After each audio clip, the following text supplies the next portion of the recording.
and move it and being unselfish. And I think that was the biggest thing why we got the lead like that. Pretty strange series to see back-to-back games where one team blows out the other and then you guys return the favor. Yeah, I mean, the playoffs is about adjustments and how you respond, and I think they did a great job in Game 2 to respond because we got Game 1.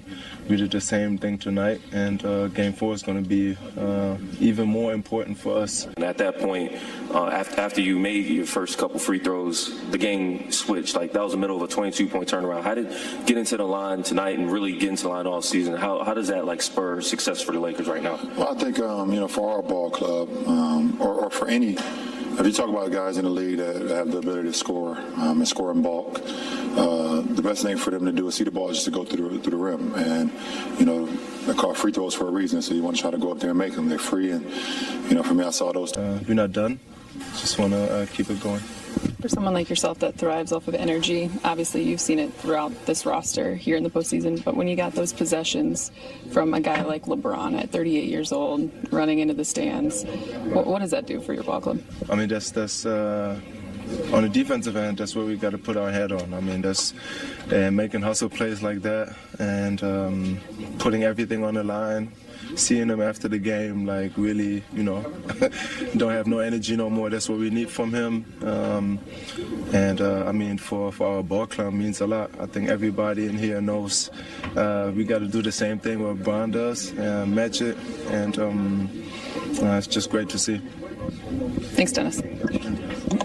Still only been through so many games together because just gotta stay locked in offensively, push the pace even if they make it, share the ball, move it from side to side, and I think keep doing what we're doing on the defensive end. Dennis, they're such a great three-point shooting team. They had 21 in the first game, 21 and a higher percentage in the second game.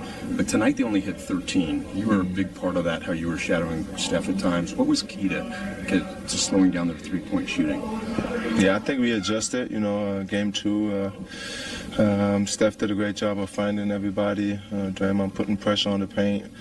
And, finding open shooters. And, we adjusted to that. We started switching. And I think that was great by the coaches. And we talked about it. And Game 3, was successful. I think we played the game the right way. And one thing we were not very good at in Game 2, we went very forceful at the rim. We allowed their pressure to get us on our heels in Game 2, and we're very good when we're getting the paint. That's just who we are. We do have the ability to shoot the outside shot, but we're a paint team first, and then we spray out for threes or for the perimeter. And I think tonight we just played more Laker basketball and trying to control it. I think I played like 3 games with him. We had some success, but then I went out with an injury in Dallas. I was on the shelf for 4 weeks. But one thing I noticed how the team just clicked when in my absence. So I knew right away once I came back I could fit in and we can play some good basketball. I knew that.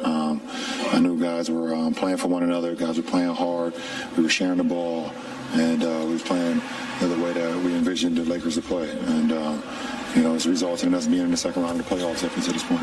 Crystal, to your right, LeBron, congrats on the win. You spoke about the hot start from D'Lo and AD, only one ball in this game. But how did you feel like your defense affected things, especially early on when things were a little tighter? Well, I said that after Game 2 that no matter what goes on, we hang our hat on our defense. Hit a 3 across from their bench, and then we just started going. And we went from, like you said, down 7, I believe, at one point to having 11-point lead at halftime. So just try to feed off the fans, feed off our ability to defend, and just put the pressure on them. Next. LeBron, D'Lo was in here a couple of minutes ago, and he said that when the trade was made, all the trades that happened at the deadline, he thought there was potential, but he thought it would take a little longer period of time, especially with the injuries. Are you surprised that it has gelled so quick? I think you guys haven't lost a home game since late March.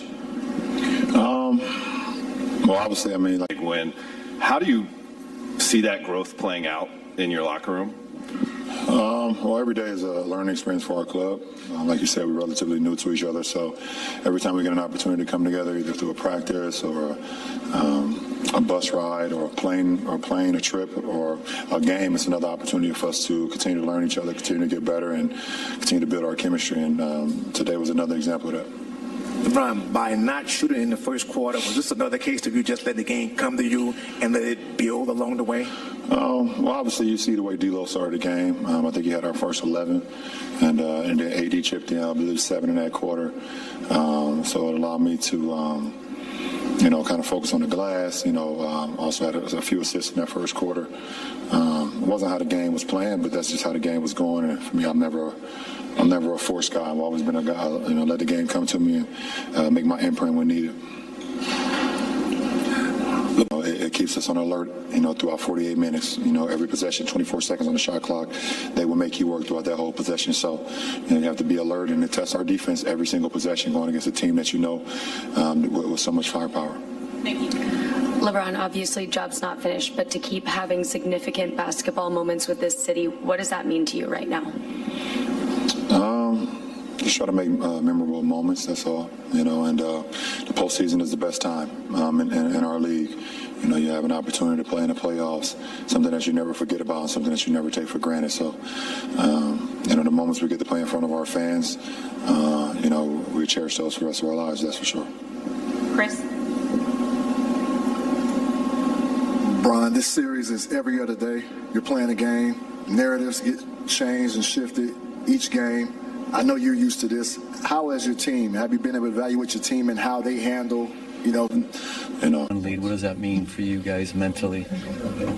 I mean, you got The biggest adjustments when you guys were down 40-29 and you go on that 20 or 30-8 run, 13-0 run. What was the biggest adjustment in that window?